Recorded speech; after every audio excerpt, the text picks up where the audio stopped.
So, as I have already briefly gone through this typical block diagram, I have slightly spent some more time than probably we should have.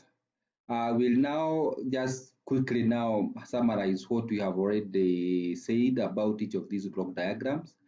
And now probably even going through the notes, you see now that the functional block diagram that we have seen here, probably I should have updated the notes. They should have C been one.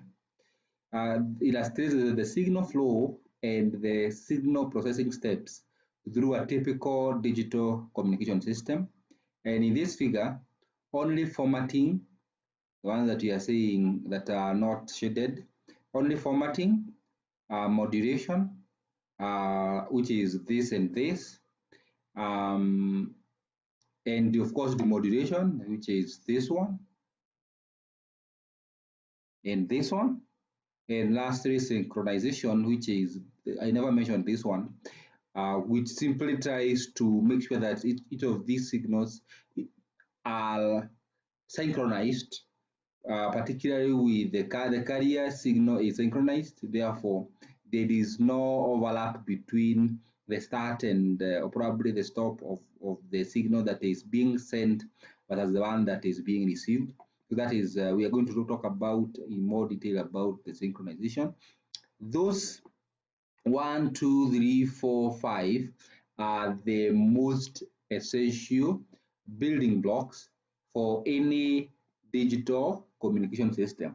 Therefore, you will observe that any digital communication system must have at least those blocks or those stages. Sometimes may include the ones, either of the ones that are shaded, but the most important ones are the ones that we have mentioned. So we see that the upper blocks, that is format, source encode, encrypt, channel encode, multiplex, pulse modulate, bandpass modulate, frequency spreading, and multiple access denote signal transformation from the transmitter to the receiver.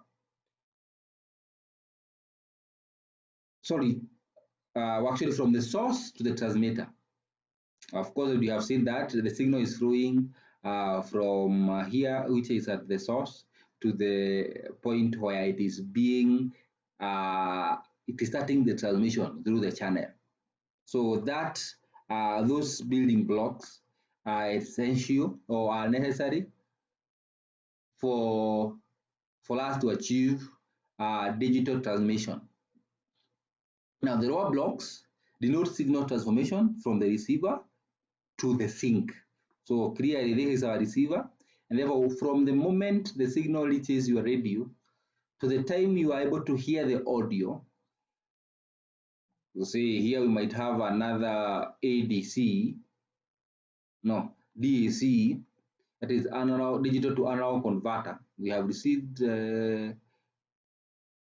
well, it might be part of all this, but think about this one as a speaker. So this signal is coming out the speaker. The speaker, the electronic speaker that produces sound.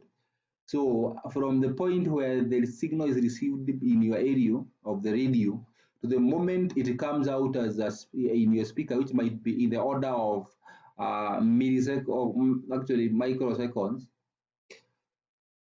that the signal might have gone through all these stages. So, okay, not all of them, but a number of these stages. The most important one is the formatting, detection, and the demodulation stage.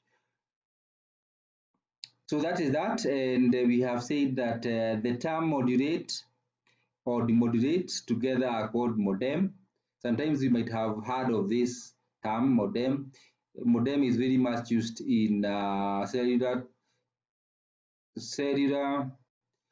transmission, and I think this topic is discussed in wireless communication too, whereby the modem is the one that performs the conversion from analog to digital, and the demodulator is the one that now retrieves the message signal from the digital form to the analog form.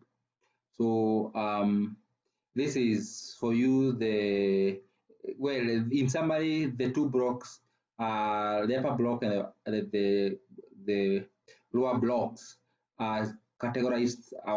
One of them as the source to the transmitter, while the other one is uh, from the receiver to the time where the signal reaches the sink. So we just mentioned a few points before we discuss each one of them. For wireless applications, the transmitter consists of a frequency up conversion, which we have not mentioned in this case, so that the signal is transmitted as a radio frequency, a higher power or high power amplifier, and an antenna. The receiver portion consists of an antenna and low noise amplifier. So we have avoided going into the details of this, but we are saying that we should not lose focus, that the transmitter will consist of a frequency up conversion stage with a high power amplifier, because clearly for the signal to come from, say, Nairobi to Nyeri or Kisumu, definitely you require a high power amplifier, and that signal must be there's a reason why we normally perform up conversion, and we will see that reason at a later stage. I know it is in there in our notes. And of course, so once we performed the high power amplification, of course, we give that signal that it has high power to the antenna. And therefore, at the receiver, we're going to have an antenna and then low noise amplifier. So we receive a very low signal or low power signal at the receiver. So we normally require to amplify it, particularly to cut off the noise that might accompany your signal.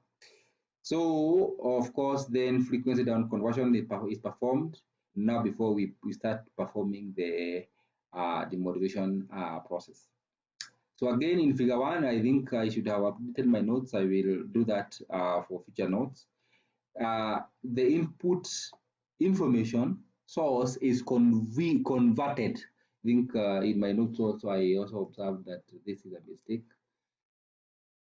They should be reading converted, not converted.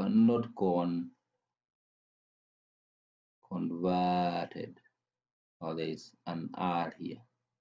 Convert. Huh? What am I doing? Yes. So all I now need to do is to restore the I have cancelled this. It should lead. The information source is converted to binary digits, and the bits are then grouped to form digital messages. And that we will see, because sometimes we might have binary symbols, and sometimes we might have M array symbols. M array means that there are more than one symbol. You see, binary has only two symbols, 0 or 1. This is not the only digital signal. Sometimes you might even have 1, 2, 3, all the way to, say, 7, starting from 0. This is also an 8 array digital symbols. And therefore, we are saying that we're going to see about more of this at a later stage. But what we are saying now is that these are the ones that we call digital messages, that might have symbols that are not purely ones and zeros, but might be 1, 2, 3, or whichever. So might have one symbol is 1, another symbol is 5, another symbol is 7, etc. So each symbol, mi, where m is equals to 1 to m, this is what I've been saying, can be regarded as a member of finite alphabet set containing m members. So in this case, I'm giving an example of 8 symbols or 8 members. Thus, m is equals to is the one that we refer to as the binary that constitutes just a single bit. Even though binary symbols fall within the general definition of M array, nevertheless, the name M array is usually applied to cases where m is bigger than 2. Hence, such symbols are each made up of a sequence of 2 or more bits. So if for us to represent a 5, if we are going to be using an array of 8 symbols, then we are going to represent 5 with 1, 0, 1. We're going to represent 7 with 1, 1, 1, among others. So clearly, this is a group of 3 symbols, three symbols no. This is one symbol, but with 3 digits. This is one symbol, but with 3 digits of binary system.